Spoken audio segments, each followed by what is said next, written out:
বর্ষা হুড়মুড় খেয়ে শোয়া থেকে উঠে পড়ে, উঠে আয়নার সামনে যায়, নিজেকে খুঁটিয়ে দেখে বলল, না সব ঠিক আছে, কিন্তু রাতে তো আমার স্পষ্ট মনে আছে দরজা লাগিয়ে ঘুমিয়েছিলাম।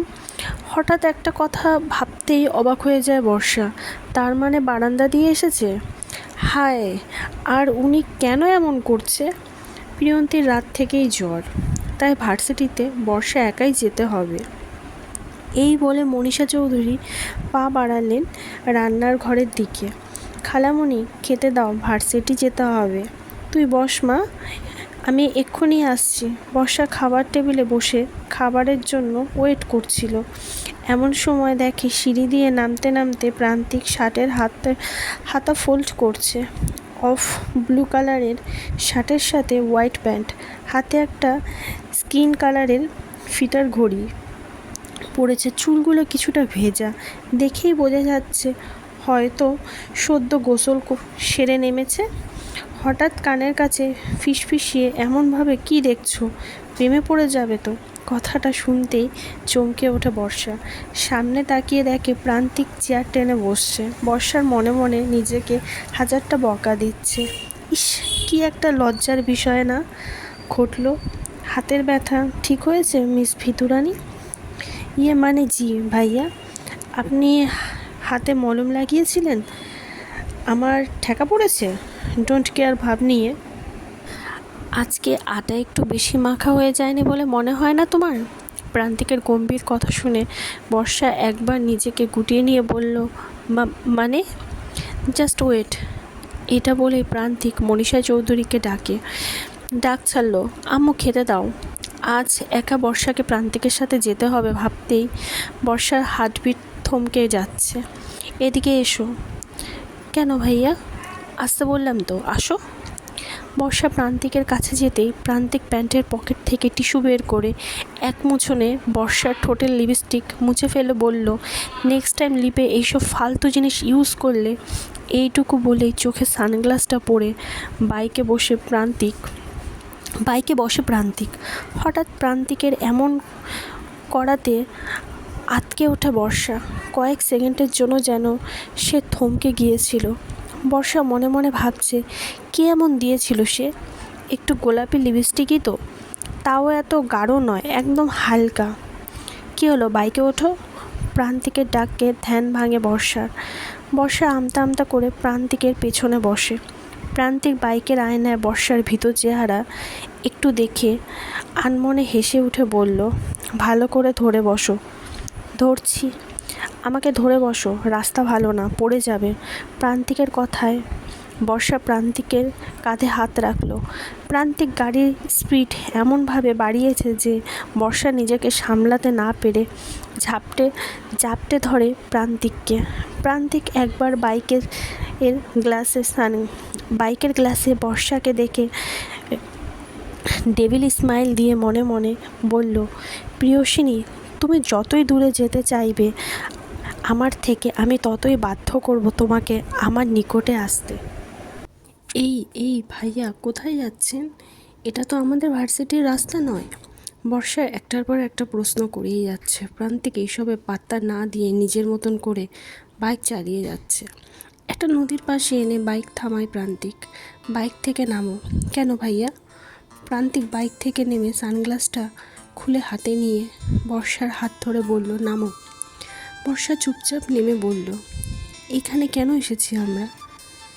কেন আবার ঘুরতে? বর্ষা চারপাশটা একবার দেখে বলল, এখানে তো নদী ছাড়া তেমন কিছুই নেই, তাহলে এখানে কেন ঘুরতে এসেছি আমরা? ইস, বর্ষা এত প্রশ্ন কেন করছো? চলো নদীর সামনে গিয়ে বসি। না, আমি ভার্সিটি যাব, সরুন।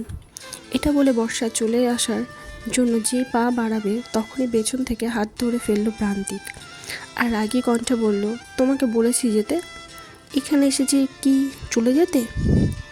চলো আমার সাথে, ওইখানে বসবো। এটা বলে প্রান্তিক বর্ষার হাত ধরে টেনে নিয়ে যায় নদীর ধারে। আসলেই এই জায়গাটা আলাদা এক শান্তি আছে, একদম আমাদের গ্রামের মতো। বর্ষার কথা শুনে প্রান্তিক বর্ষার দিকে একটু হেসে তাকিয়ে হাতে থাকা একটা ইটের কণা নদীতে ফেলে আনমনে বলল, জানো বর্ষা, আমার যখন ভীষণ মন খারাপ থাকে তখন আমি এখানেই এসে বসে থাকি। আজও কি আপনার মন খারাপ ভাইয়া? না। তাহলে এতদিন যে বিষণ্ণতায় আমি এই জায়গাটাকে দিয়েছি তা আজ তোমাকে নিয়ে এসে ভালো করে দিলাম।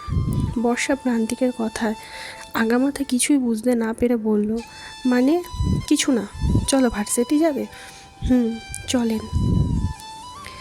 প্রান্তিক, তুমি এই মেয়েটার সাথে কেন এত মিশছো? কেন? Answer me. সারিনের এইসব কথা প্রান্তিক বাইকে বসে ফোনের দিকে তাকিয়ে বলল, তাতে তোর কি সারিন? তুই বেস্ট ফ্রেন্ডের মতোই থাক না। Hey Prantik, are you mad?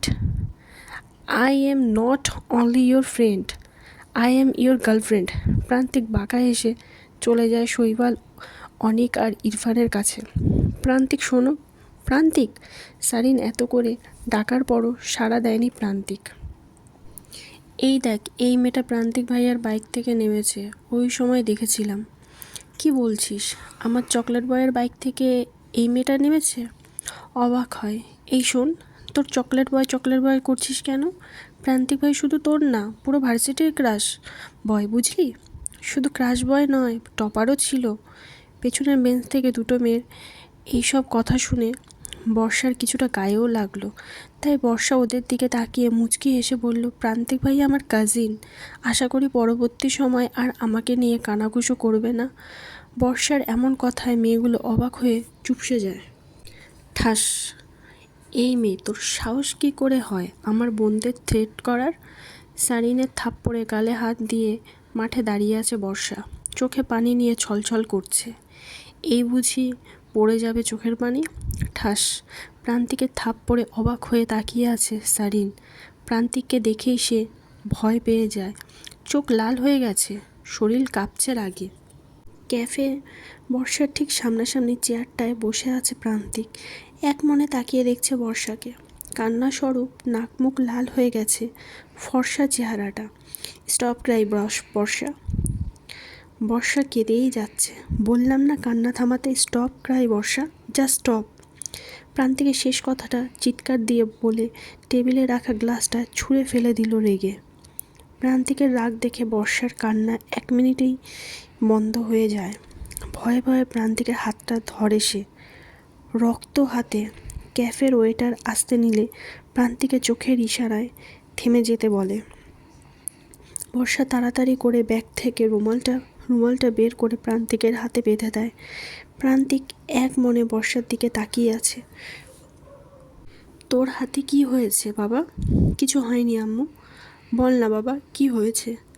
আহা, বললাম না আম্মু, কিছু হয়নি আমার। এইটা বলে প্রান্তিক লাফিয়ে সিঁড়ি দিয়ে উপরে উঠে যায়। মিসেস মনীষা চৌধুরী বর্ষার দিকে তাকিয়ে আঁতকে উঠে বলল, মা, তোর কি হয়েছে গালে? কই খালামণি, কিছু হয়নি তো। আমি যাই ফ্রেশ হয়ে আসি।